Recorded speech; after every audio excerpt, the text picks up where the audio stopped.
See any of Bellator? I saw the very brief YouTube highlights that they did of Storley against Naaman Gracie. Which, from the highlights, looks like a hell of a fight, particularly rounds 3 and 4. And Haven't seen that one yet. I've only seen the Koreshkov one. Saw that. Was not expecting that. That was awesome. Koreshkov's a beast. Collapsed the lung. He collapsed his lung. He broke 4 ribs. He had to go to hospital immediately afterwards for the broken ribs and a collapsed lung. The X-ray looked pretty gnarly. Yeah. He goes into a very. I'll tell you what. That's pretty nasty, but it only gives more reasons why everyone should respect Paul Felder, because that motherfucker won a fight with a collapsed lung. Which fight was that? James. Is it James Vick? Did you fight James Vick? Yeah. Wait, Paul Felder. Sorry, I don't know why, because we're talking Paul Bellator. I just kind of like filled in the black. I was like Paul Daly, like, yeah. That's yeah. Yeah. So only goes to show what a fucking badass Paul Felder is. As is Koreshkov for causing the collapsed lung on poor. What was the name of the guy who was fighting it? Slipping me. Chase Recountre. That's the one. Black Eagle. That's the one. Yeah, who did he fight? He had his last UFC fight, I swear, wasn't that long ago. No, it wasn't that long ago. Lyman Good, I think. Okay. Another Native American dude. Yeah. I don't know if he went like regional for a bit. Yeah, he took a couple regional fights. Okay. Oh yeah, he also lost to Bilal Muhammad. Totally forgot about that.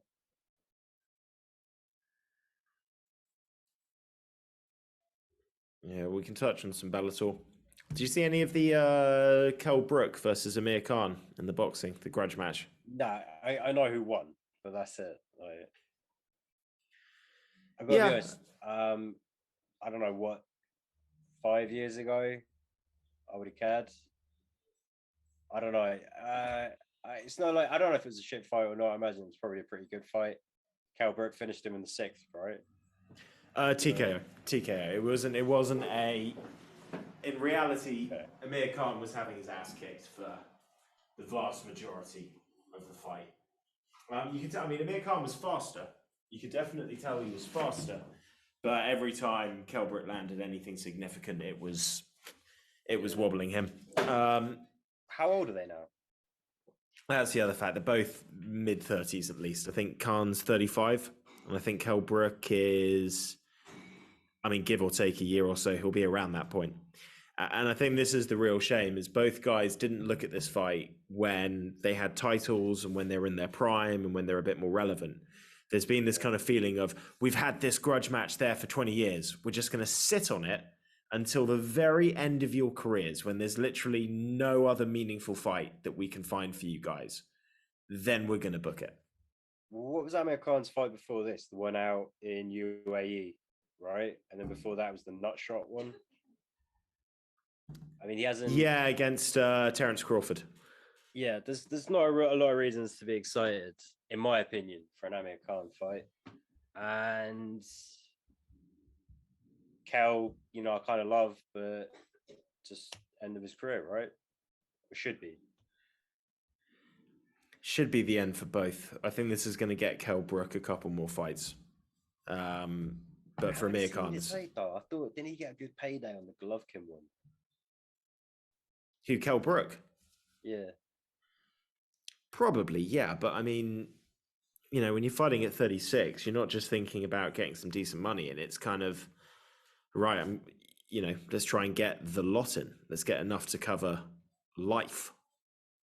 And if you think And I don't know, because the thing is that I don't think they put Kell Brook against somebody that's really elite level, but it's just about whether or not they can find him that couple more fights that, might get him a few more quid in the bank without getting him hurt too much. That's the thing. I don't think he's going to make enough money to justify the potential cost later on in life of taking a couple more fights.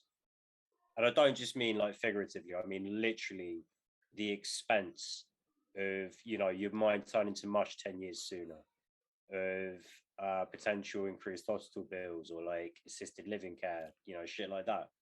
I don't think he's going to make enough to. I could be way off, but I don't know. Do you not think there's an element that you could look at it and say that you're not fighting anybody that's going to do as much damage as the extremely talented guys that you've already fought and lost to?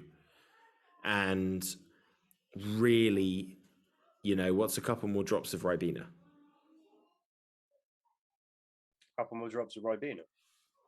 It's just the analogy I went with, mate. Like, what's a couple, like, the drink is already Ribena. So in this analogy, I'm saying that the water is your brain. Yeah. And well, no, because obviously, like, after the first time you damage it, every subsequent knock is worse. It's a ruinous curve.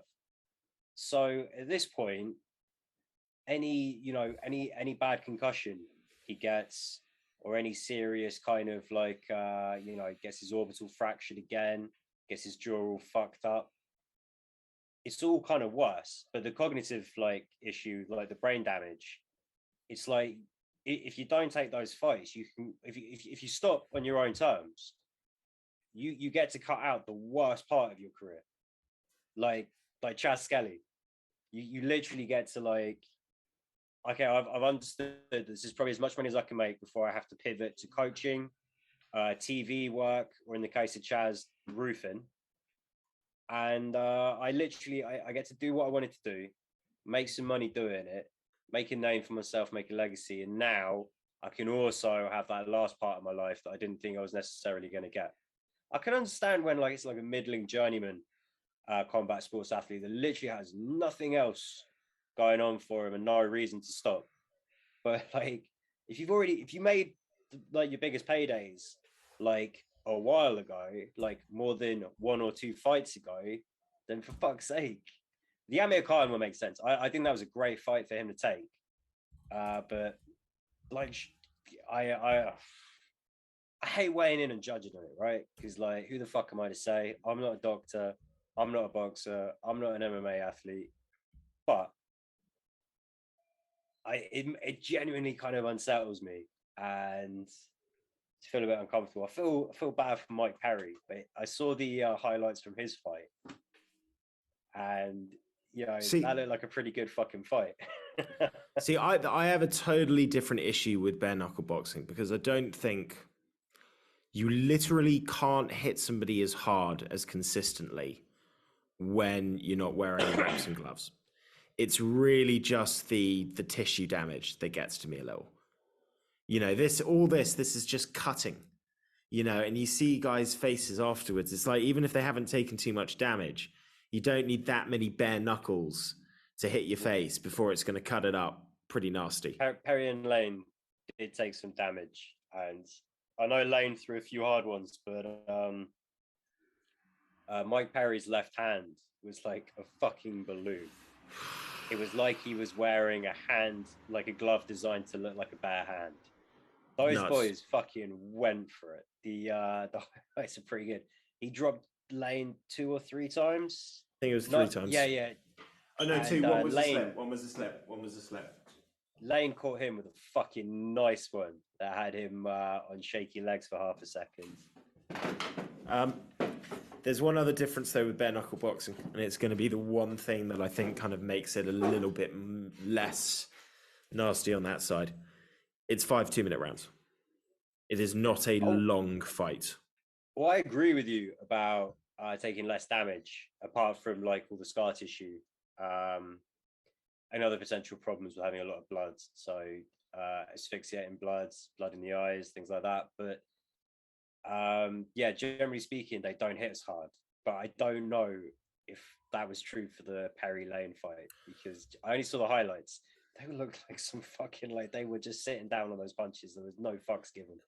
No, but it's psychological. It's two factors. So partly it's psychological. There is no way that Perry, once his hand bloated to a certain point, was still able to exert 100% of force, even if he wanted to. Your brain kind of takes care of that. But also, weight matters as well.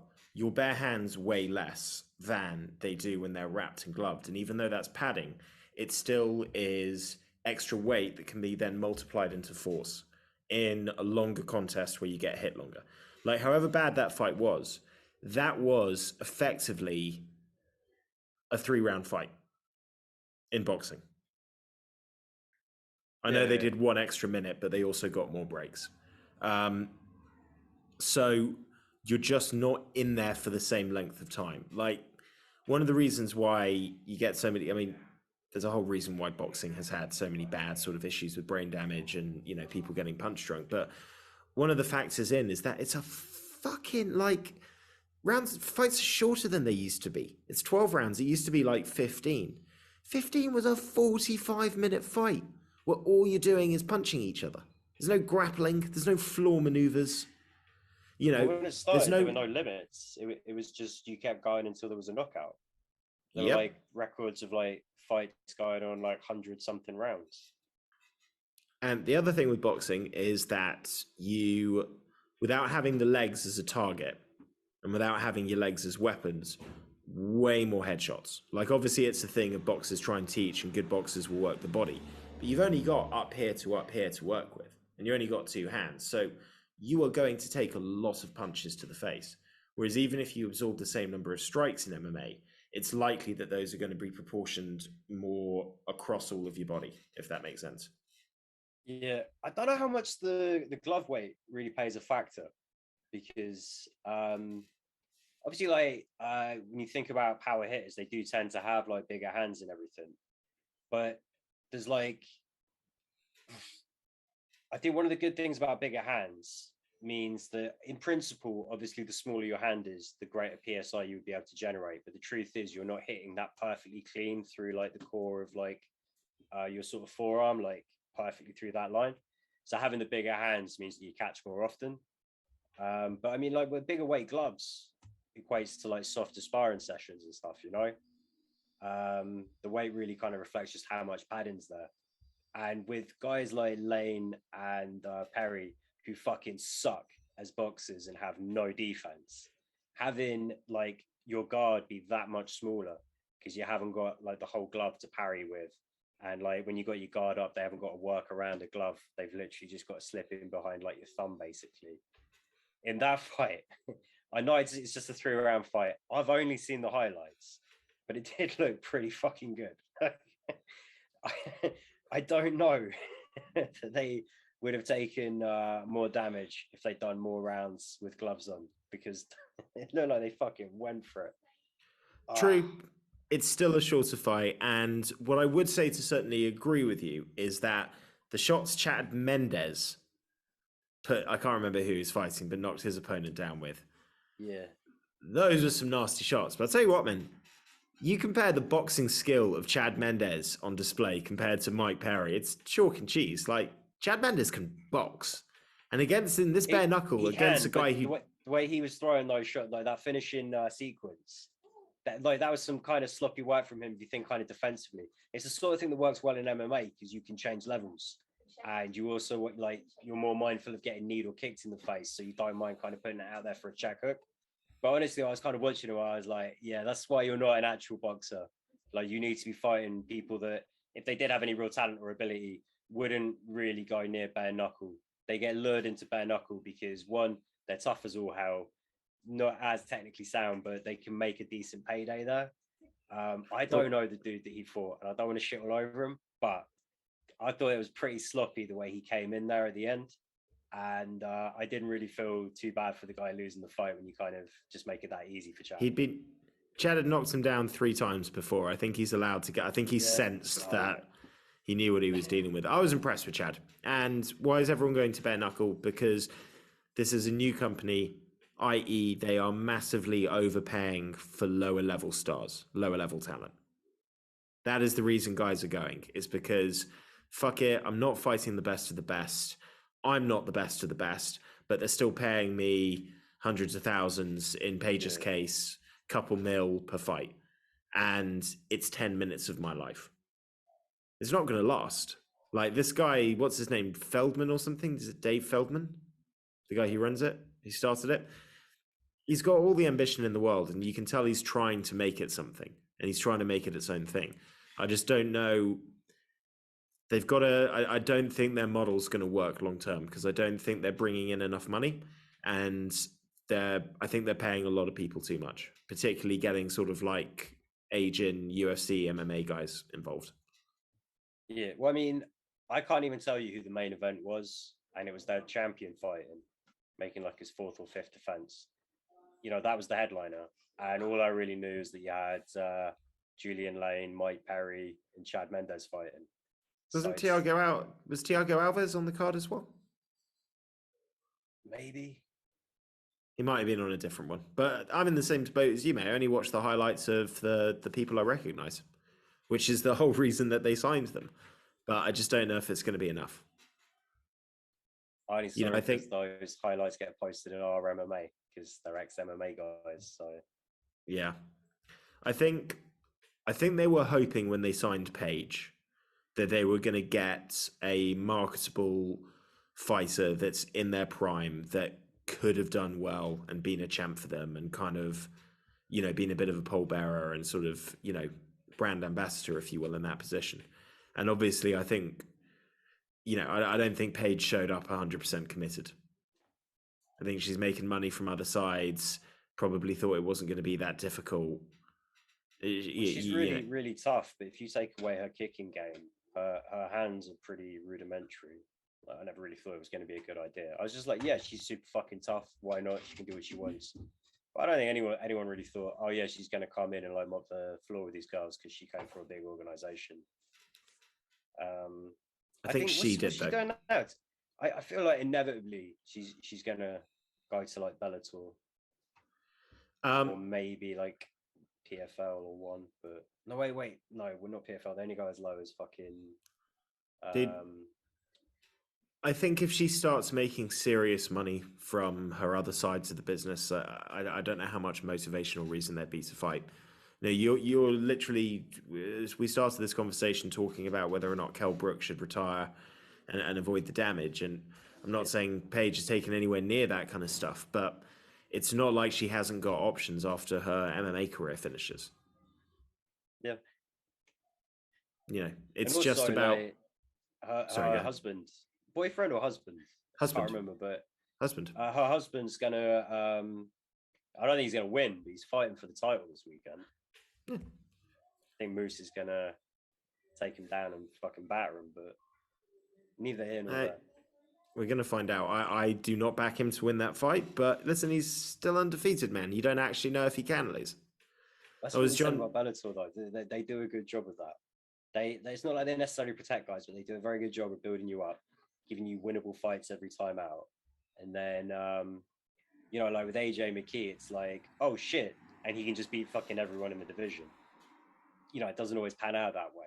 But, you know, for every AJ McKee, there's like 10 James Gallagher's, Aaron P guys that get like those blemishes. True. Vanderford's might be a McKee, but I think he's more of a Pico. I don't know. Well, fuck it though. Do you want to get started? Mate, as far as I'm concerned, we're already started. Yeah, that was a great look. Yeah. I don't know. I'm these cold opens are growing on me, man. I sometimes think that we always tend to have a good MMA related chat at the beginning, and I think it's a nice way to kind of start the episode. That's just me. I prefer it this way. Let's just start doing it this way for a bit. Yeah, I mean that was Joe Rogan's whole thing. Sly will love it. He'll never know when to put down his sandwich. Brilliant. And listen, if you're watching, you already know who we are. We're probably going to say each other's names at some point. If you don't, watch a previous episode. You know what we're here to talk about. Channel's called MMA Split. It's not like we will often talk about things not related to MMA, but MMA is it's kind of the whole reason we're meant to be here. I just want to say... Oh, go on. Sneak yours in first. I was going to say, just related to the undefeated thing, John Jones has said this on numerous times, that the guys that he, when he was on his light heavyweight champion run, really it was just somebody that was undefeated that would make him nervous. And that's why he said for the first DC fight, he was quite nervous. Because he just said, if he's never lost, I don't actually know if he can lose. It is in my mind that there is a possibility that this could be the guy who is incapable of loss, just is going to beat everybody. But as soon as I know someone's beat you, I know that I can beat you. All right, it's honest, isn't it? He's not honest about a lot of things, so I'll take what you get from him. He's a very... Sorry, please go ahead. I was just going to say, he's a strange mind, John. Even like his whole thing about getting fucked up the weekend before every fight so that he could look himself in the mirror if he lost and say that he didn't lose at 100%. It's a different mindset to what you usually see. An enigma. Now your point, please go on. I was going to say, before we get into the MMA, actually, I'd like to start off with one other non-MMA related thing. Did you see, I don't know how to pronounce her first name, but I'm guessing it's something along the lines of Michaela Moore, plays for New Zealand and Liverpool as a centre-half. She scored 3 own goals against the US ladies team. And mate, the first 2 are like inside the first half hour. I think one's in like 5 minutes. Right? The first one is trying to intercept a cross and just pings off her foot and just flashes across the face of goal and just tucks inside the post. It's happened to the best of us. It's forgivable. The second one, cross coming in from the other side, striker misses it and it sort of surprises her, bounces off her chest straight into the net. And I'm like, I would laugh more, but I've literally scored that own goal myself before. I've had that happen to me where the ball disappears behind the striker's head. And then the next thing, I'm going to have to stop the story now. I'm mute myself for a bit of story. I think the point of what Josh is trying to say is that everybody fucks up, particularly when you play defence in football. I'm going to tell Josh a funny story while he's on mute, because 2 weeks ago, and this is... It's the lag again. Just while he's not barking, I just want to quickly say the third one, though. So that second one is a lot more at fault than first, but fuck it, you lose the flight of the ball behind the striker's head, it surprises you. Third one is just a broken woman just trying her hardest to rescue this fucking game, and it almost looked like she was booting it in the back of the net deliberately. Third one was just, we've all been there in life. Just, you are out on your fucking ass, you are living in the bottom of the barrel. God, Jesus Christ, I don't know when she got subbed off, but she didn't finish the game. Brutal. Sorry, Matt, on to your story. So we all fuck up in football. I play football every week and I'm terrible at it. Every week I question why I'm on this football team. I'm so bad. And 2 weeks ago, we're playing and we go like 4-1 up really quickly. And then second half starts, the other team are just like in our face, pressing, switched on, trying to pull it back. And I make a couple of big fuck ups and just get completely inside of my own head, like get nervous. And there's one point where long ball comes over the top. Keeper goes to try and like clear it, doesn't get a good handle on it. Defender kind of bangs into him and he falls over, but he stands up. And I'm shielding the ball for him just to pick it up. And in my mind, I'm saying, Billy, just pick up the ball. Billy, just pick up the ball. Billy, just pick up the ball. And in my mind, I'm saying, pick up the ball, pick up the ball, pick up the ball. And eventually, just instead of kick it away, I decide, my mind goes from saying, pick up the ball to, I need to take action. And I just grab the ball. Freeze immediately. Billy's just looking at me like, what the fuck are you doing? And I just put the ball straight down on the ground, walk away like it's nothing. And then one of the other players on my team, I realize no one's reacting to this. Everyone just assumes that like there's a reason I've done this. And eventually one of the other teams goes, yeah, oh, falter, get back and stuff like that. And I'm just like, don't have a reaction. Just make it look like it was totally meant to happen. And then I was having a beer with one of the guys from the football team over the weekend. And I was like, yeah, so that, if you were wondering why I just grabbed the ball or if that was strange, that was what's going through my mind. And I totally should have given away a penalty. And I got lucky. I just got lucky. Hey, fucking happens. So the ref literally didn't pull you up on it? Just assumed it was a foul. Just assumed I was calling a foul. Wait, sorry. So when they were saying foul to, they weren't asking for the pen? No.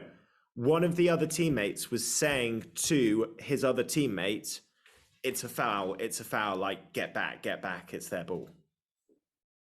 Yeah. See, that's the thing.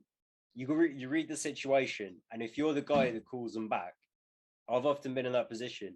You're not necessarily like you would be a fool to wait for the referee to clear things up for you, because those are the small moments in which the other team can capitalize. So that guy did absolutely the right thing. Whoever was nearest to the ball on their team that said nothing. Also, how does the ref not see that? I don't know, but like that's fucking cocky. It's brazen. It's not a bad move. You say you made a mistake. That sounds like that ended pretty well for you.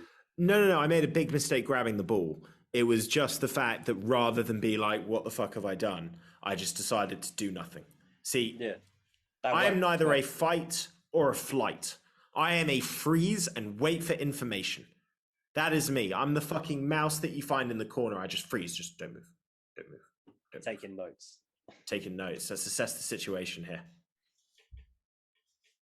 Jesus. And hey, maybe deers are geniuses. Maybe the deers that get frozen in headlights are just sitting there going, do I move? Does he move? Do I move? Does he move? If I move now, is he going to swerve away? Maybe he just avoids me. Just stay close. He swerved. We're all good. We're all good. Good decision. Yeah, it works well. That's why Tyrannosaurus went extinct. All its food stopped moving. Because there was a, what do they call them? Apocalyptic event? Nah, sounds too dramatic. When a meteor hit the Earth, I think it was a pretty apocalyptic event from the dinosaurs' perspective. Yeah, but they have like a technical term for it. Maybe it is apocalyptic event. If you have like a major ice age, things or any ice age, things like that. Cataclysmic, did they call it? Yeah, apocalyptic sounds wrong. Cataclysmic sounds more in the right direction. But at this point, I'm so in my own head with it. I have not been sleeping enough recently. I couldn't tell you. Look, I'd be liable to forget my own date of birth and age right now. You know, that's where my head's at. So could Google it. Didn't even think of that until just now. Not going to. I like the suspense.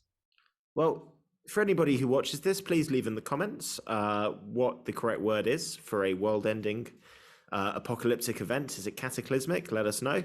Hit that like and subscribe if you are watching, because I'm going to try and sneak those in a little bit. We do get views, and you guys aren't hitting the like button. So hit the like button, leave a comment. It all helps. Hell, man, we're having pretty fucking good guests recently on. So we think a lot more people should be checking this out. And before we get into the MMA, let's just fucking pat ourselves on the back, man. Because, one, how good was Sam Alvey? What a guest. Sam Alvey was amazing. He absolutely carried that interview. What a great guy. Yeah. I was a little nervous at the beginning, not going to lie. Settled into it. We are every time. We don't know what we're doing. Like, it's very intimidating talking to a UFC fighter when you get 10 views a week. And I might have inflated the numbers there somewhat, you know? Hey, 10 seems accurate at the moment. 10 seems accurate. I feel like the only time I got a little thing, so my computer didn't save the note changes where I'd put all of your questions in order. So I kind of ran through mine and then realized I had to jump across to you at some point. And I had a terrible handover. I was just like, hey, Josh, you wanted to ask a couple of your questions that I haven't got written down. I think when we had it written down, I had like the third, fourth, and fifth question, and it rolls around about question 6. And I'm like, I'm working well with the lag today. I'm doing a pretty good job. And I even preemptively jumped in on the end of some of Sam Alvey's stuff, thinking he's definitely going to stop talking now. And I don't want him to know how weird a lag there is between us. So, but yeah, I think it went well. You know, Sam Alvey, what a fucking gent. I'm never going to say the SpongeBob thing again, ever. No, ever. And hey, man, this is a guy. He's learned on the job. For he didn't have a huge background. He did a bit of wrestling in college beforehand, but going at it. And certainly one thing I would say, and I'll say this knowing he's probably not going to watch the show that we're doing now, I think he is a company guy. And I think, you ask one of the reasons of like, how can a guy have kind of his bad run of form and not be cut? I think it's because straight away when even the suggestion of like a fighter pay question comes up, he's the guy sort of saying, I'm well paid, I'm happy, company man. It is a valid point of view. So, he kind of sees it as what has generally been a 50% increase across the board for entry-level fighters. What I see is that is true right now after a bit of a significant decline with the success they've had through Contender Series on average, but also the valuation of the company and, you know, what their value to the company now is every time they're able to put on these fights has gone up by way more than 50%. So his point of view, totally valid. And it's good to get that in against like me, just in my leaning way too far back in my IKEA chair, chatting shit. It's good to get that. But I still feel like it's not enough, the pay increases for like the entry level fighters. Or at the very least, they need to have more money guaranteed up front. You know, like maybe there should be a minimum for like what you make for like show money. And then if you're a really low level fighter, maybe you get like 20 to show and like $2,000 to win, $5,000 to win. But not to like take away the incentive of the win bonuses, which to be honest, I would love to get rid of anyway.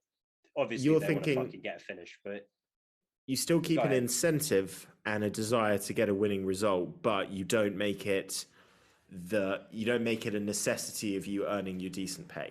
You're getting the majority.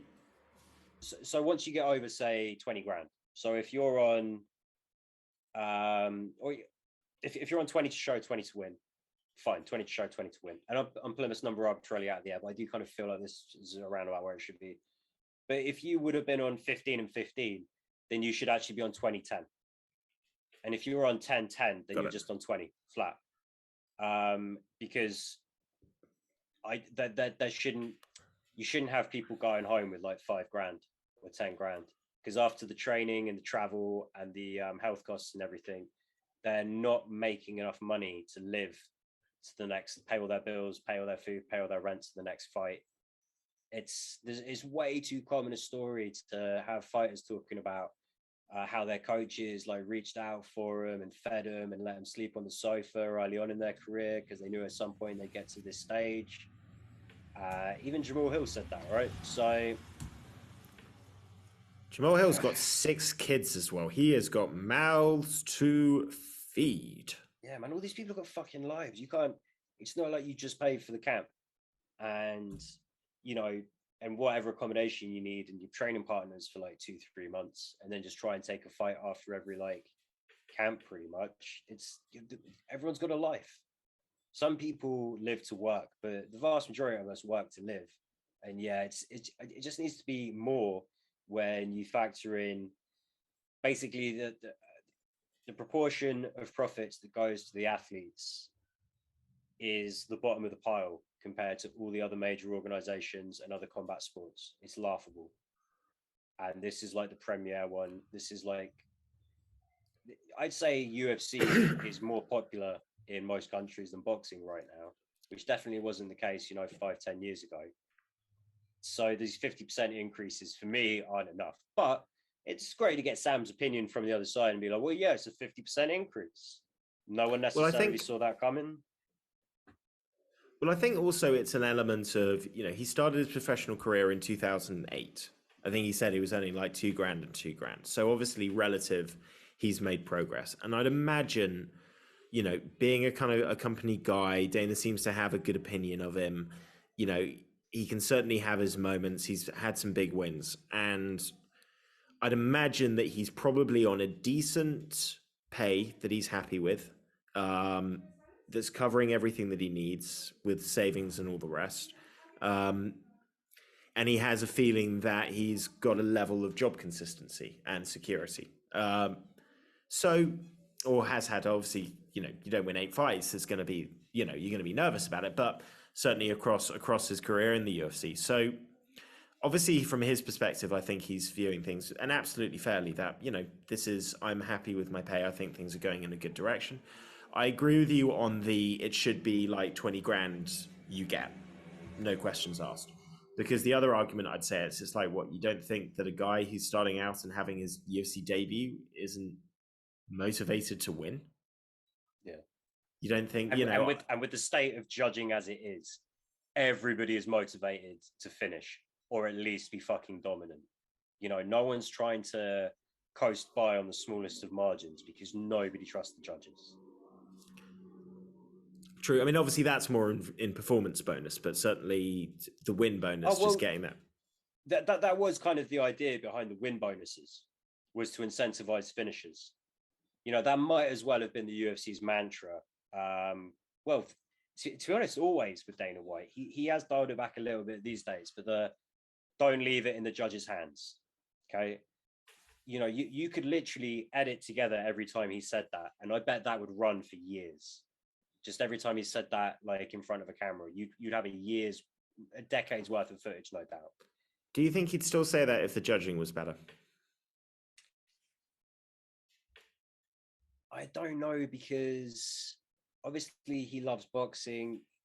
He sees the value of like judging and decisions in a sport like that. But he had originally had an uphill struggle, kind of keeping the lights on. And he wanted to make the product as dynamic and exciting as he could. He would slate wrestlers, anyone doing the lay and pray was instantly, trash in his eyes. So I think there's always going to be that little bit of him that he won't be able to ever get rid of. That he's always going to want to push people to take as many risks as possible and always go for the finish. But yeah, I think even if the judging was like totally on point, and it was like it'd be rare to talk about a bad decision, and it would never happen in like the important fights, he would still be pushing for this, because I think that's just the way his mind works. He wants to make this the most violent, dynamic product he can. Do you know what's crazy about that, though? Go on. How often is Fight of the Year a fight that went to decision? No idea. I would imagine it's about half the time, or because some of the fights that go to decision are fucking classics. Yeah, that's kind of the point I'm getting at, is that just because it goes to decision. Well, the vast majority, if I think last year was, we thought it was Chandler versus Gaethje. You could have said Volkanovski versus Ortega, but most of the categories, most of the contenders were all fights that went to the end. 2020, it was the Joanna versus Zhang Weili fight, went to decision. 2019, it was Adesanya versus Gastelum, went to decision. 2018, I think, is the exception, because it was, God, what was it? It was a weird one they picked. They picked Tony Ferguson against Anthony Pettis, which I didn't think was the best fight of the year. I would have picked like Romero against Whitaker 2 or something like that. But that's just me. But you could have that as an outlier, but still, like Dooho Choi versus Cub Swanson. Diego Sanchez versus... A lot of these fights, though, are fights where they only went to decision because, by the fucking grace of God, both athletes managed to get to the end of the fight. And it in all of those fights, it's like kind of improbable. Like in the fifth round, I bet the live odds on there being a finish in that fight was still better than the odds for them going to a decision on most of those. But yeah, I suppose if you have a 5-round fight, so you have 25 minutes of action and it is all action, then I can see why you would weigh that more heavily than like 5 or 10 minutes of action with a really great finish in there. Also, on a decision, you've got a better chance of it being a close fight. Because the thing is, sometimes we'll have a really close fight. A fight will have a slip, or there'll just be like one little weird moment, and then that's it, and they're submitted or they're knocked out. And all that anyone kind of really remembers is, well, no, they got finished, so it was a definitive, that person's better than this person, and if they fought 1,000 times, they would probably get knocked out 1,000 times, even though it's nonsense. But yeah, I don't know. What do you like better, a finish or a decision? And what we should start doing is picking our favorite fight on each card, because I'd like to see where our minds go on this. That's a really fun thing. To answer your question, I don't have a preference. I would say that a finish is a climax. It's this great moment of pure excitement that lasts however long it lasts, and then the fight's over. And obviously you can go back and enjoy that specific moment. But you get more value from a fight that goes further. The ideal is you get a late knockout, so you get a great fight that then culminates in this fantastic finish. But it's always that thing. It's like it's really exciting when you see somebody, finish a fight, particularly early or mid on. But the fight itself is far less likely to have been as enjoyable because it's a shorter story. Do you know what? I think those are all great points, and I definitely feel that way. I've got this weird one that I would throw in as well. It doesn't matter what round it happens in, but just let me do one quick thing. Sure, I'll just tell the camera. If the finish comes like at the very end of a round, I'm talking in the last 10 seconds. I don't know why. For me, that is like just so exciting and tense because it's like, oh, are they going to beat the horn? Are they going to get there? And luckily, we had one of those this week. Yeah, well, we had one that beat the horn, and one that I wouldn't say it's a beating the horn, if you know what I mean. It's more of a, it was the end of round one. So, sorry, realised I haven't got a microphone attached to my headset, so I'm going to stop talking until I'm back in my seat. I was trying to get my lights right, but I feel like I fucked them up. Is that too funky? It's kind of cool. It's kind of cool. We're going to roll with it. My phone's on the other side of the room on charge. I've got the smart light bulb, so I could have put myself like I could have complimented you. I could have gone like a blue or purple or something. Oh, that'd be awesome.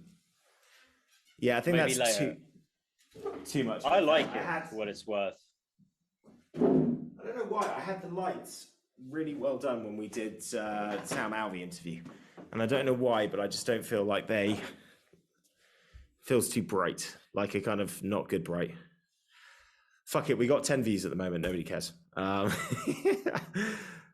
segue across to this card, because talking of good fights, sweet knockouts, we had a little bit of everything, and we need to talk about Jamal Hill, because one, I want to pat ourselves on the fucking back, because we called this one pretty much bang on.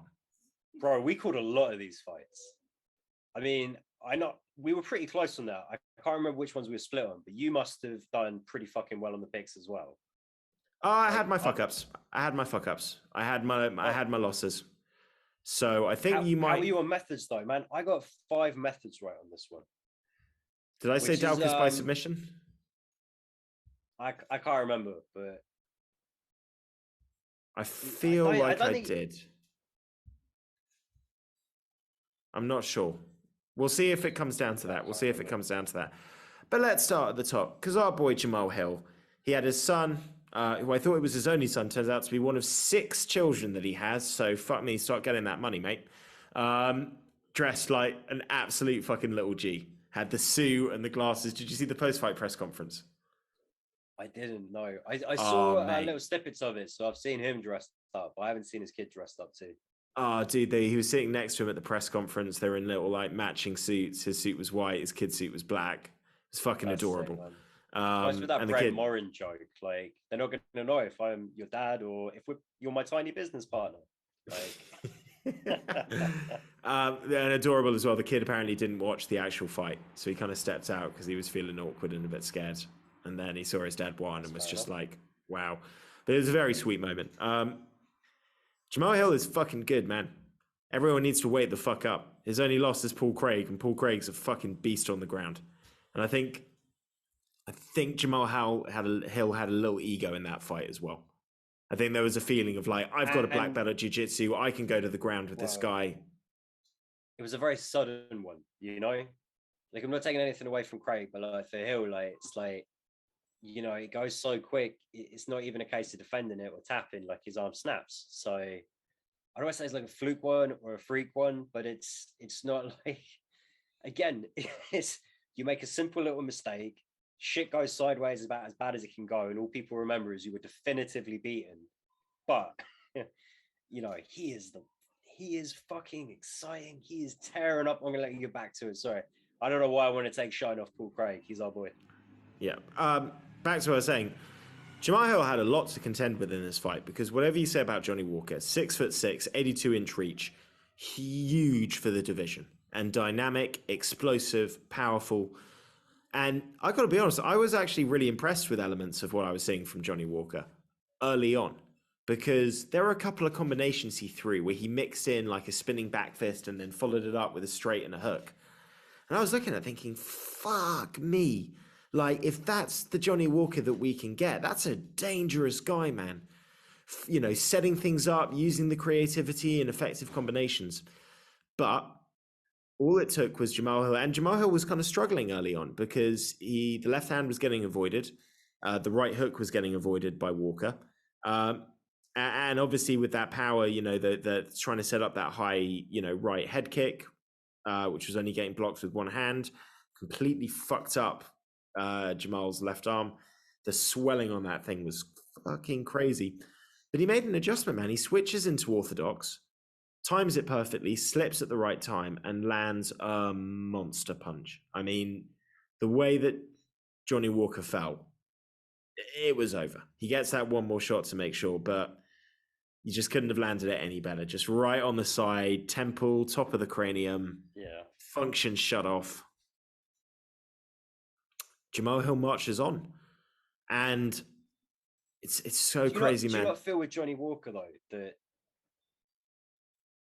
it doesn't matter how calculated he tries to be, he will always leave himself open eventually. Like, if he's going to develop into a consistent, serious threat, he needs to have like the best double leg in the game, because he needs to be all the fucking way in. And I don't think he's too lanky to really be able to kind of consistently push on guys against the cage. And like, I know he's great in the clinch, but I just don't think that's his game. I think he needs straight up open mat takedowns, and that is his defense. He is on top, raining down ground and pound until they get put back on their feet, and he can hopefully, piece them up a little bit with those long limbs. But he does look better. I just don't think that John Kavanagh is the answer for him. I think the issue really here is speed. And the fact that he's a little chinny. I don't know if that would have made a difference, because it looks like Jamal Hill's got rockets for arms. I mean, the guys he's knocking out are not weak-chinned guys. If you look at Jimmy Crute and Oven St. Preux, these are guys that are considered to be extremely hard to finish, and he's finishing them. So there's something going on with that guy's power. But it's the speed more than anything else. Johnny Walker would not have expected, and he was throwing as well. He was trying to land his shot. He was committing and throwing himself forward. It's a hard one, man. It's a hard one, because there's so much to like about him. But I wonder whether some of this as well is the level that he's risen to, where, he has this really meteoric shoot up the table. And then all of a sudden he's having to learn these lessons against the absolute killers in the division. Really, this guy shouldn't have been ranked after his first 3 fights, you could argue. Or if ranked, you put him at like 15 or something like that.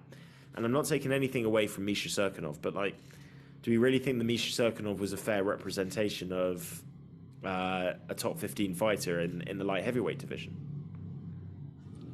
Misha Serkinov was proof that this was not the deepest of divisions. I think that would probably be the most accurate way to say it. Exactly. He's not a bad fighter, but he's not a top fighter. No. And, we touched on this in the pick show, but Jamal Hill has got, and it was something that they were running, they ran a promo on it during the card and build up. Jamal Hill is really well established at his gym. That's his gym. These are my guys. I believe in what they're doing. They're teaching me fundamentals. And really, it was head movement that did it. One guy is taking his head off the center line as he's throwing his strike. The other guy's head is right there in the middle, prime position to be hit. And, let's say he moves away from SBG and he goes to a different gym. They might have a whole different focus and a different style for him. And he's kind of starting all over again. For me, it's the fundamentals with Walker. It's take your head off the center line when you throw in straight shots. Throw straight shots. Set the hooks up properly. Read what your opponent is doing. Yeah, it's all great that the game plan's working when he's in southpaw, but you have to notice when he makes that change. And you have to understand that the side that you want to slip to, the way that you need to set things up is going to be different. The angles have just changed, basically. And I don't think there was that kind of awareness there. And I also feel, I think for a lot of Johnny Walker's career up until then, including those first 3 UFC fights, I know he lost some fights, but I think he knocks a lot of people out quickly. So he hasn't had to learn these lessons because he's just been physically gifted. Yeah. And that's a negative. A little blessed. And a little blessed. It's not like it came easy or anything, but You can't knock someone out if you're not swinging for it. But This is the true. truth is, he was more accurate than Hill, but Hill was maybe a little more patient. When he was throwing, if he was missing, he wasn't missing by much, and he was really sitting down on him. And then that last little flurry, that fucking kind of baseball throw overhand right that like dings off his temple. So nice. He's so nice. Like it's not fluky that he gets that. He doesn't get a nice short elbow in the clinch or something. That's a well set up shot, a well crafted shot. And you're right. Fundamentals for Johnny Walker should be improved. Kavanagh and Roddy can do that. SBG can make him a better fighter. But what I view as his deficiencies and his ultimate like kind of ceiling, if I was him, if I was his manager, I'd be like, look, we need to get you into a wrestling camp, and I just need you to really be the strongest, meanest, double-legging son of a bitch in that division, because he hasn't got the body type for it, mate. He hasn't got the body type. But the thing about being a long guy is that if you can commit to like double legs, you can really chase them across. Anyone can move. Well, theoretically, most of us can move forward better than another man can move back, or another athlete can move back. And when they've got weapons coming as well, they don't need to move as quickly back, But the effectiveness of being able to fight off your back foot diminishes every time you go past that first or second skip, that hop back. Never mind if your cage is coming up against your back or not. If you're long enough that you can really explode and spear into people, if you can set it up right with your footwork, so it's literally like jab, feint the overhand, or even throw the overhand and just straight into the double leg. And it doesn't matter like if they try to sprawl or not, because unless they're all the way flat back against you, you should have enough in your gait, in your leg stride, and your power and your momentum to get them back over. And if he's patient and stays out and doesn't get himself into situations and lets himself get backed up to the cage a little bit, and then starts kind of implementing that kind of strategy, when he's moving backwards, he looks slow, he looks a little cumbersome, and he gets fucking tagged. That's what happened in this one. I just think he's only late 20s, something like that. He's not. I think he's 30, 31. He's old. He's older than you would think. Can get better, even if he really commits to it. I don't know how much better he really will get. I don't know what a great learner he truly is. He's gotten all this way on basically athletic ability. That's always going to count against you somewhat when it comes to having the experience of learning how to do the proper technique and really having to master things, which it doesn't come easy. Like, lots of people can't do that. But if you've already got your own athleticism working against you in terms of how much you really need to be learning early on in your career, it's going to catch up with you. It has caught up with him. He doesn't hit hard enough to be able to kind of do these like 50-50 kind of street brawls. Like you throw your best shot, I'll throw my best shot, and we'll see whose chin lasts. He's long, but he's not long enough to be able to hit guys and stay out of the way. He's not athletic enough really for the top tier of this division. But he can't really change any of that. What he can do is be a much better, well-rounded threat. And for me, like, the double leg thing would just be like a start. He's got a great frame for kind of catch wrestling, submission wrestling, jiu-jitsu. He can get like good trips in. The other thing is when you're pushing a guy forward and like throwing in double legs, you can change it up and just throw wrap that your lead leg around their lead leg, and as you push him back, just go down easy. It works like 99 times out of 100. This kid just has too many holes. Yeah, go. Can I say what I think the issue I'd have is if you're 29 years old and you've had 25 fights in MMA, and you're suddenly having a conversation about completely changing your style, retire. You're not going to become a wrestler overnight. I think it was far more realistic to try and take the skills that he's already got some ability in and work on those and fix the holes, work on the fundamentals.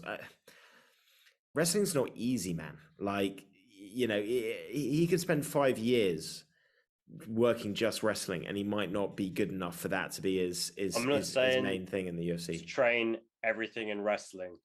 I'm saying you just get this kid like a small array of effective takedowns, and I think that's the biggest improvement you could like make in his career at this point. Although I lean towards what you're saying, the idea that he maybe should be calling it quits, or at the very least dropping down to a smaller organization for probably a comparative paycheck.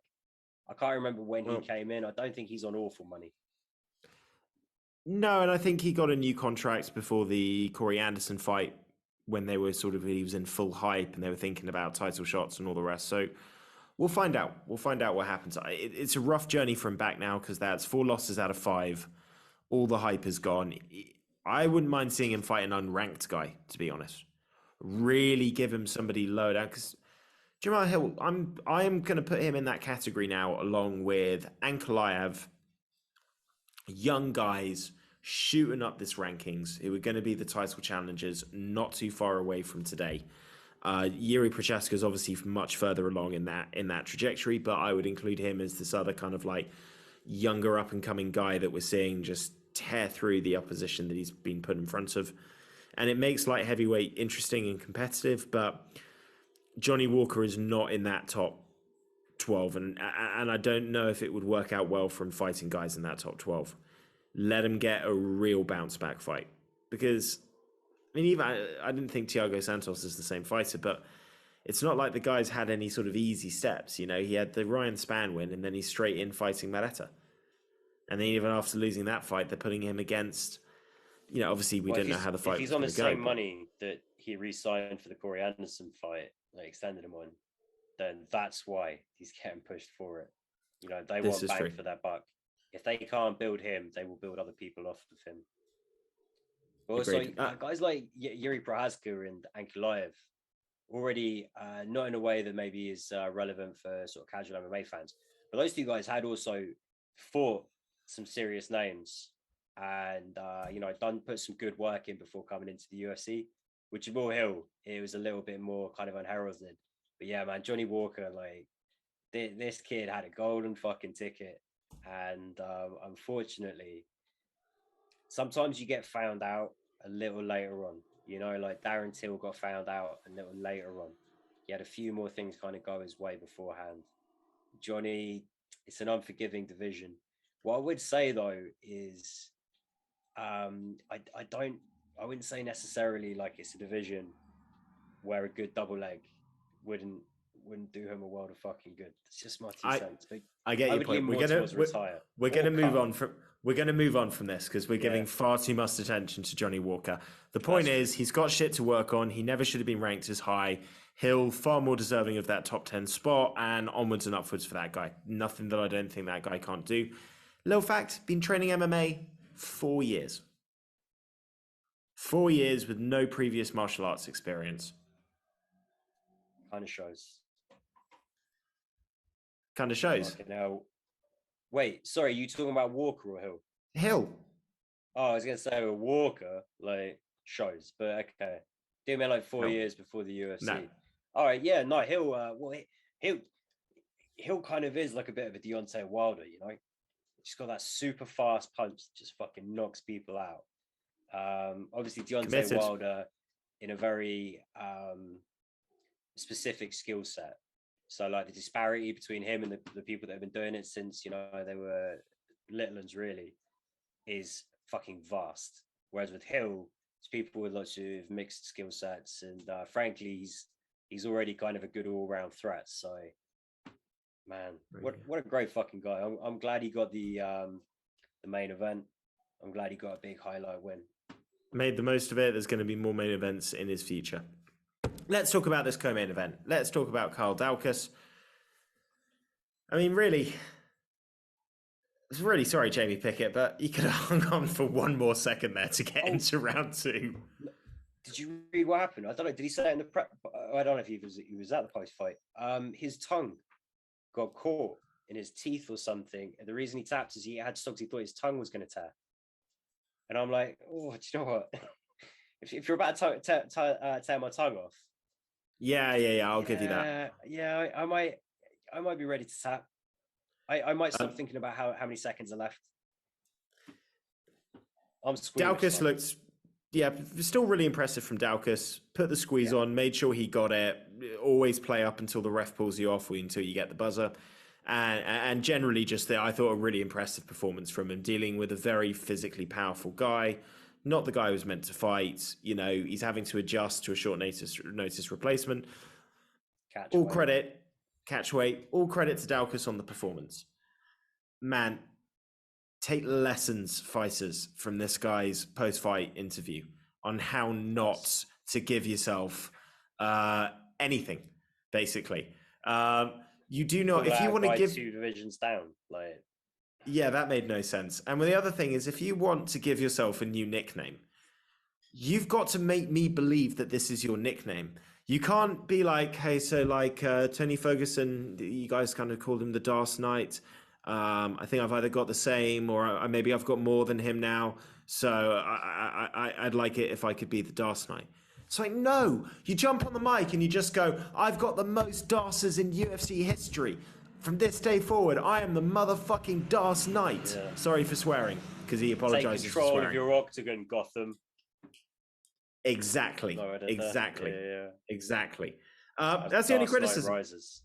Just, you want to give yourself a nickname? I'll believe in it, but you've got to believe in it more than I'm going to believe in it to make me believe in it.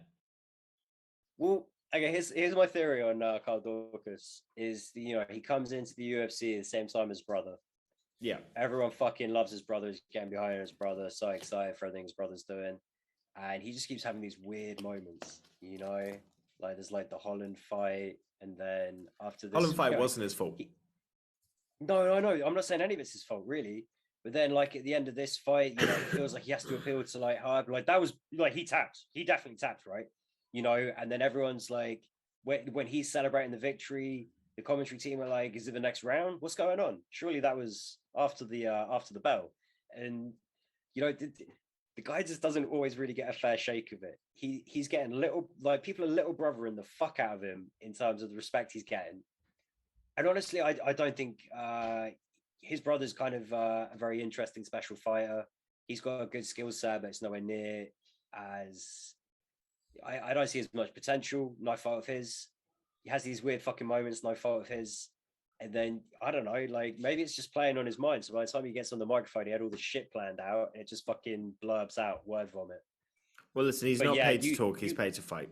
Yeah, you can't expect anyone to call you the Dark Knight after that awkward a post-fight moment. Just put it back in the vault, get another DAS, try it again. Still impressive. My favorite hot mic moment came in our next fight down, Parker Porter against Alan Baudot, only because you're watching this and you can just hear in the background as they raise Parker Porter's hand, because it's the Apex. Even if he's not on his mic, if Paul Felder is shouting, you are going to hear Paul Felder's voice over all of the other mics. And they're waiting for the interview. I don't even think an interview happened in that fight. I think they just cut to commercial. You got to be kidding me. You got to be kidding me. Seriously? It was fucking brilliant. And the fact that he wasn't on the mic, like he obviously muted it to just say that to Dominic Cruz. And I thought he was in the octagon getting ready to do the post-fight, and it was in response to the post-fight being cut. Have I got that wrong? I thought Felder was there ready to interview him. The production team tell him, no, we're cutting the post-fight interview. Parker Porter did exactly what Josh said he was going to do and somewhat underwhelm and still get the decision anyway. And, fuck that guy. We're not going to give him a second on the mic. And Paul Felder was like, come on, you got to be kidding me. And I'm like, okay, yep. That makes more sense. That's me projecting because I think everyone watches this and listens to everything I say. So okay, so I completely misread that. I thought that he was saying that like on a hot mic, so maybe not next to the other guys, but waiting to do the interview, expecting the result to go to Baudot. I mean, which I kind of thought was weird because it wasn't a particularly one-sided fight. I mean, you can make an argument. Bordeaux, outstrikes him, has a decent significant strike differential in the first and the thirds. Second one's very close, but yeah, I guess here's the thing: it's why just would all Paul the kind Felder of give? the. Why would Paul Felder's be so pissed off about not doing a post-fight interview? I mean, he must have experienced these being cut beforehand. My thinking is that it's bad enough when they decide to cut the post-fight speech because it was a decision, which is really the only time it's ever done. And usually a boring decision. Yeah, I think it is kind of like a retaliatory thing. And I imagine Paul Felder's the kind of guy that doesn't like fighters being disrespected. Actually, I know that Paul Felder's the kind of guy that doesn't like. That was my take on it. But then I'm projecting this whole thing where I think Paul Felder watches this every week, and Paul Felder takes in some of what I'm saying, and he, or maybe not Paul Felder, but like the UFC production team, and maybe Paul Felder, maybe that's why he got so pissed off. He's like, don't listen to the fucking ginger beard twat in the orange hat. No. Like this English dickhead doesn't even live in his own country. Can't be trusted. That was my take. This is true. Would you trust a man with that beard? That's the question. Oh, no. If someone had taken my beard, was he done it in my sleep? Has he shaved off? Has he fucking scalped me? I do not trust this man. Why did he do that to me? And when am I getting my beard back? I definitely wouldn't trust the guy who stole my beard. What a prick. Is it a little suspicious that you've got your beard at the same time that Paul Felder doesn't have his beard right now? Coincidence? No, I think not. I've had my beard the whole time he had a beard. I'm going to need to see some proof. I had a beard when he had a beard, and then I had the beard now. So I've never seen the two of you at the same time in the same place at the same time. I have watched Paul Felder fights with you. Could be a time delay. Okay, let's move on. Let's talk about Jim Miller, because Jim Miller's a fucking beast. And I nailed this one. I said the power's back in his hands. Shit, did you call a knockout on this? I don't think I called a knockout. I think I called a submission. But I said that the power was back in his hands. Yep. Those words exited my mouth. And it was a weird one. Nicholas Motta did not look like he wanted to be there from the moment the fight started. He looked really sad and nervous and uncomfortable. And I'm being mean to the guy, and I don't mean it, but he looked like a guy that was making a debut and just wasn't quite, he didn't quite feel like the cage was his space yet. And Jim Miller was more than happy to take advantage. Yeah. Did he? I don't think he even got 50K for this, did he? I don't think it slipped into performances. But man, no, I felt really good for A10 getting the knockout. And I would love to see that third Joe Lozon fight if they're up for it. Well, dude, that UFC 300 appearance is becoming more and more realistic. It's still a little ways off. Yeah, but little over, probably about 2 years, right? About 2 years. And let's say he wins his next fight. Even if he was to lose the next 3, which would probably cover about a year and a half span, I still think if it's only within 6 months of UFC 300, they'd at least make that his last fight.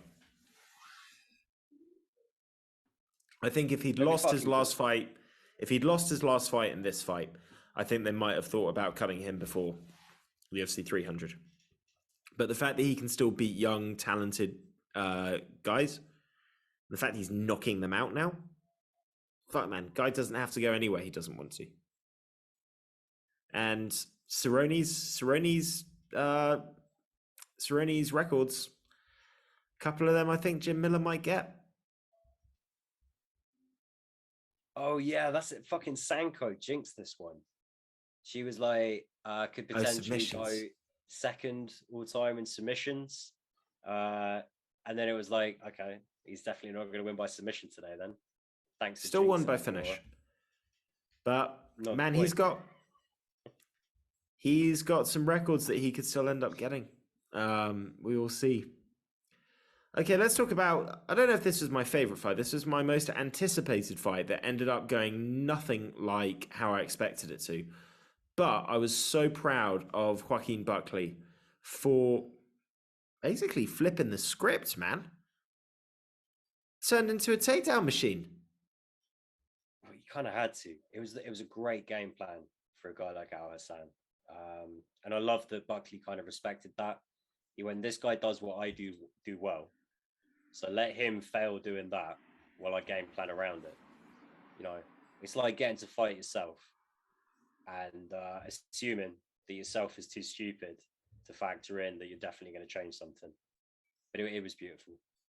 He always looked to be in just about the perfect position, always making the right decisions.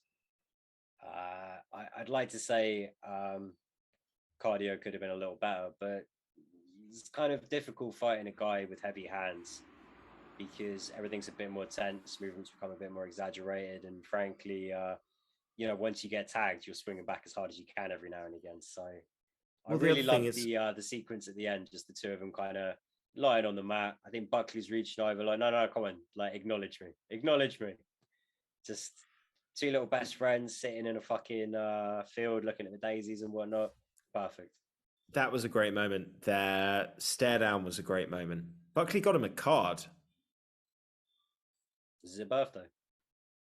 I don't know. I think it must have been. But he literally, I don't know the context, but at the stare downs, he just goes, hey man, I got you a card.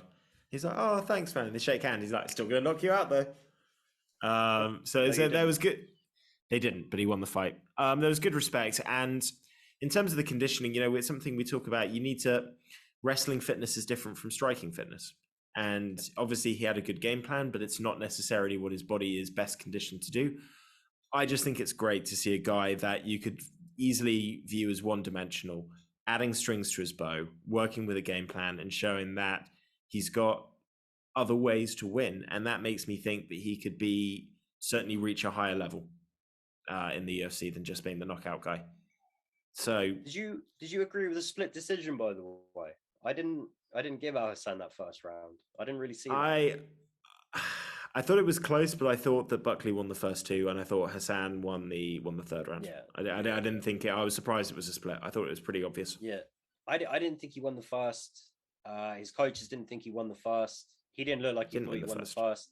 No one apart from that one judge thought he won the first. But again, fuck judges sometimes. Fuck judges. Let's move on to the prelims. We'll run through these quickly. We got to talk about David Onama. This was my favorite fight.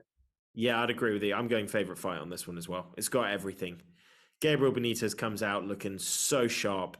Lands, I don't know if it was a knuckle in the eye or if he just fractured his orbital, and that obviously led to a lot of discomfort. But I don't know if it was necessarily a knuckle in the eye as much as it was just getting like the glove up against the eye as he's hitting him fucking hard, because there was like a reaction to it and he couldn't see.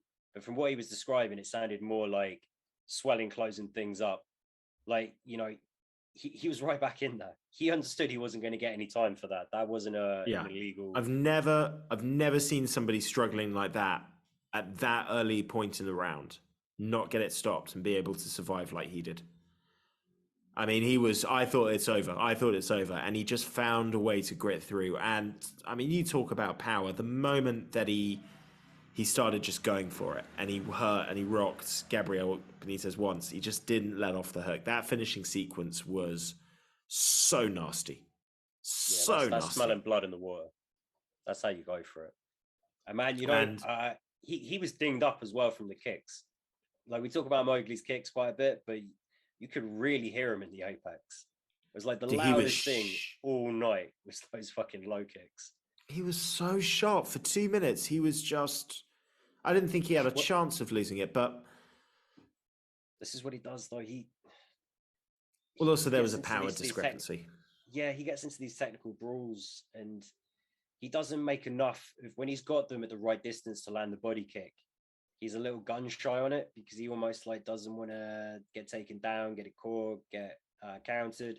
So he just kind of keeps pumping the arms now, and it's just not really playing enough to his strengths. He's coming up mid-30, I reckon. He's like, was he 33, 34? And big problems with the weight. This was only a small miss, but this is after several bad weight cuts.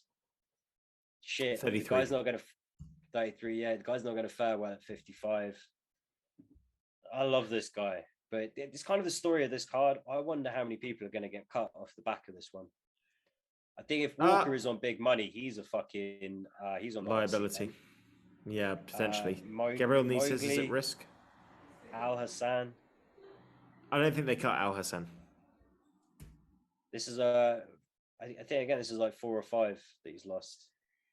I think, and obviously changed it up with the weight class, but still, he's only 1-1 at middleweight. That's what I would say.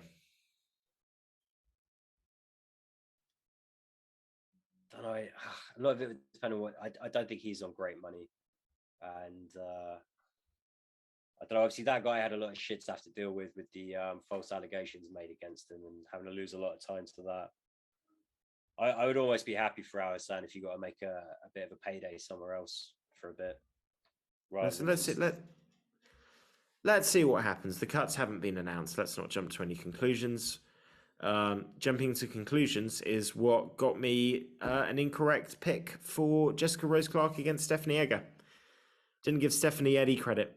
I thought you went with Egger on this. No, I went Rose Clark. This is one where you made ground on me. I went Rose Clark as well. Well, it was a sensible choice. The fight was over. As soon as she couldn't take her down, the fight was over. As soon as she got that first that reaping, that first judo toss into the scarf hold, it was like, okay, well, she knows that's there. Then like the second one sets up the armbar, and what a beautiful fucking armbar it was. Very nice, very, very nice. Yeah. Didn't expect it, didn't see it coming. My hat's off to Stephanie Egger. Potential dangerous contender. I still think Jessica Rose Clark is good. She'll bounce back. It was I think she was surprised, but it happens.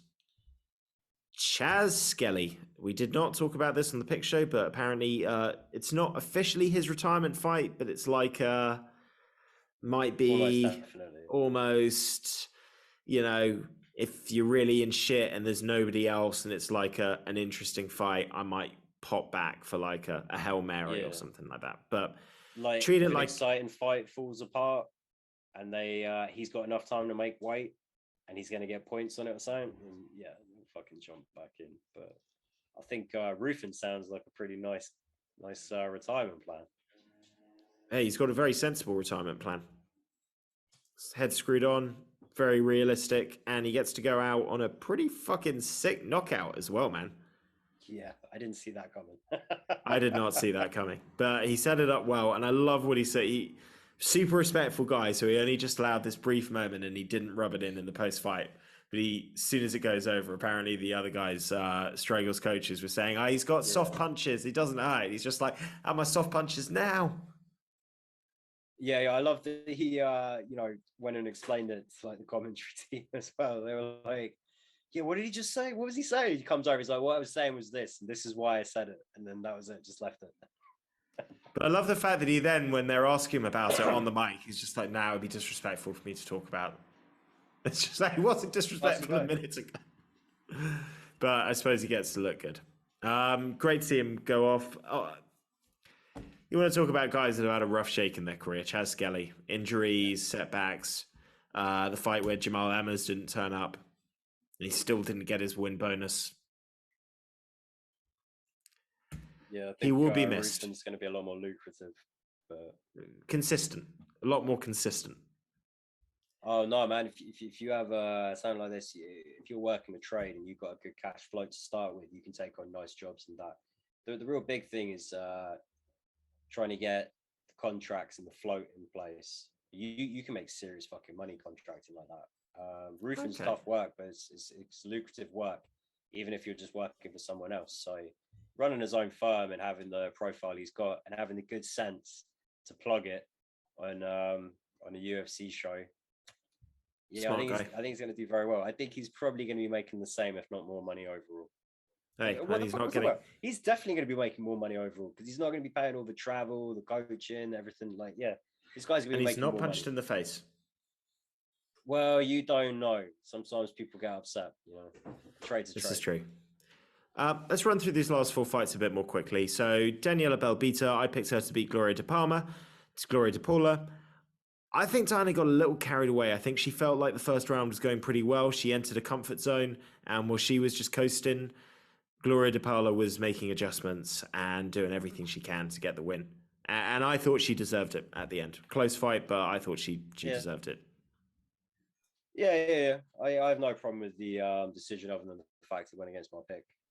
Yeah, pretty much. Chad Anheliger Chad Anheliger beat Jesse Strader with a KO. Jesse Strader was complaining about, but listen, man, you got dropped. You know, you didn't look like you were going to recover with those follow-up punches. So I have no issue with the finish there, with the stoppage. And JSP, just had to make sure I said J instead of G. Again, this guy's really good. Yeah, great post fight again. Yeah, that's how you do a post fight. Take notes, Carl Daukaus. Yeah, take notes on what JSP did. I think his coach could have helped him out a little bit more, but you know, his coach made it a little awkward. I felt, but fuck it, that's not on JSP. That's the right kind of energy. And man, I thought Christian Rodriguez looked fantastic as well, especially in that final round. So this was a good fight. He went for it, man. He went for it. When I say that Mowgli against Onana was my favorite fight of the night, there were some good fucking fights. This wasn't a big name card, and that's very much going to be reflected, I feel, in how many cuts are going to be made off the back of this. But there were some good fights, and this was a really nice one at the start. Well, not the start. Mario Batista starting off the card with a decision win over Jay Perrin, which I'll be honest, I didn't watch because I jumped onto the UFC a little late. That fight I didn't have a chance to catch up on. Watched it, trying to remember significant moments from the fight. It was pretty clear to me Bautista was winning the whole way through. I don't think a single judge gave Perrin around there, and rightly so. Yeah, shit, one of them even gave it 26-30. I think we both went Bautista on that one. How did we finish up? Did you get more than 2 wrong? I got 1, 2, 3. I got 1, 2. I've got to sneak my wins in before Sly comes. I got 3 wrong. Yeah, man, we smashed it on the picks this week. What did you finish on? Just 2 wrong? 10-2, yeah. Strong pick. You won. Well won this week. But 9-3, 10-2, those are strong scores. And we kind of predicted the fights well, which is what I'm most proud of. Apart from the ones I got wrong. Yeah. Well, we called it on most of them. The Buckley Al Hassan one, that would have been like picking the fucking way Ngannou Lewis was going to play out. No one saw that coming. No. Other than that, the ones we got wrong weren't, one was one of the biggest favorites on the card getting upset. And and Gloria de Paula, pretty close fight. Fuck it. Listen, good card. We move on to the next one. I've got to shoot off quite soon because I've got football today, but just to touch on a little bit of news or a couple of things I want to talk about, at least in the news. Have you seen that Darren Till is training with comes out in Sweden? Come on, fat boy. So really happy for that. I think it's exactly the kind of move that Darren Till needed. He looked like he's very happy just to sort of be getting a new experience, new environment. Seems very focused, and I think it seems to be a good environment for him, man. They're all giving him good props on how he's training and working, and good way to avoid that Chimaev fight as well. It's a very good way to avoid that. But I think Chimaev's going to push for welterweight before he pushes for middleweight. Yeah. But that dude's scary good. Darren still has a lot of holes. And welterweight is a division that Usman has cleared out. If someone comes in and definitively beats Usman, it's going to be hard to sell further title defenses versus moving on up to middleweight. It would with Chimaev because he's also got that wrestling threat. If it's like a pure striker or like a specialist jiu-jitsu guy that was to beat Usman, I think people would still feel that it would kind of liven it again because people would look at other contenders as guys that might match up well stylistically. Yeah, like if Wonderboy knocks him out inside 2 rounds or something like that, yeah. Exactly. Chimaev is basically just the next evolution of Usman, really, I feel. He's like a younger, healthier version of Usman, assuming that the COVID complications are all but done for him now. He's like Usman with knees. He's like if Usman had 2 knees and better striking. So, but yeah, if he comes in, and I don't think Gilbert Burns by any means is an easy out for anyone. It's gonna be interesting to see how that goes. But let's say hypothetically he gets to Usman and dismantles him. I'm still gonna want to see these title defense, like the next fight and the next fight. I'm gonna want to see him go up against Leon Edwards and the winner of Masvidal Covington, and I'm gonna want to see him as a hardcore fan. But I can totally understand why casuals aren't going to be like excited to pay, the highest cost that the pay-per-views have ever been to see those fights. It's just a tougher sell, I think. Not unless he literally just goes through everybody and you get like a Mike Tyson effect. Like you sell out on the fact that you're paying $80 for 5 seconds or 28, a minute of action. Yeah. But do you know what I mean? Like just the principle that Usman has cleared this division out. He's head and shoulders above the next guy. So if Chimaev comes in and just absolutely murks Usman, then I don't think they're going to be able to get people excited to watch Chimaev fight anyone else in this division. Because like Usman already beat him twice. Do I really want to see him fight against the guy that Usman got murked by? Well, also, one of the issues is it's not a young division at the moment, particularly at the top. Nah. I mean, outside of Leon Edwards, who's younger than 30 in the top 10? I think maybe Luque. Maybe Luque's like 29 or something like that. I'd be surprised. It was a while ago he was in the Ultimate Fighter. Yeah, but he started super young, mate. Okay, he's 30. He turned 30 at the end of last year. And he's one of the younger guys in the division. How old's Sean Brady? I won't say like 31, 32, but maybe I'm 29. 29. So really under 30. It's Li Jingliang maybe at that point. No, I think he's like 30. And Edwards is 30 now as well. So the youngest guys in this division are like 29 or 30 years old. And I know that welterweight, you're going to peak a little bit later than those lower weight classes, but still, I agree with you. It's not going to take long. It's not going to take a lot for a Chimaev type fighter to rocket through. And saving grace though, that we've got Rakhmonov as well. So I definitely, if one of those gets to Usman before the other one, I'd love to see that fight for the belt. Well, we're going to get a clear out, mate. Like I think the likes of Stephen Thompson and Masvidal, they're towards the end. Masvidal maybe has one more. If Leon was to beat Usman, I could see Masvidal. Masvidal beats Covington. There's a way that I could see him getting that last title shot. But really, by the time the Bradys and the Rakhmonovs and the Khamzats are title contenders, it's not going to be it's not going to be a good division for Masvidal. No. Or Thompson or any of these guys. So we're going to have a transition, which can be a good thing. Divisions get stale, particularly when guys are kind of in that situation where nobody really wants to fight each other because they all want to get paid huge amounts for it. Nobody wants to lose that shot before the belt. You get a little stagnation. I mean, really, that's how Gilbert Burns ended up in this whole mix of those top guys as well. Sorry, you cut out there for a second. Who did you say? That's how Gilbert Burns even got into that top mix. Oh, yeah. Just making the switch in weight classes, going on the win streak, scalping a couple big names. You're right, fucking there. Well, more sensing that nobody wanted to step in and fight Tyron Woodley, and just saying that's my opportunity. I'm taking it. Oh yeah, but before that, you had the Damian Maia fight. There were other fights that, frankly, I picked against him. I thought was going to be a bit of a reach, and then true. You slot in there. You're Johnny on the money. Do we have a date on Leon Edwards fighting Usman yet? I didn't know that they'd actually looked to book that yet.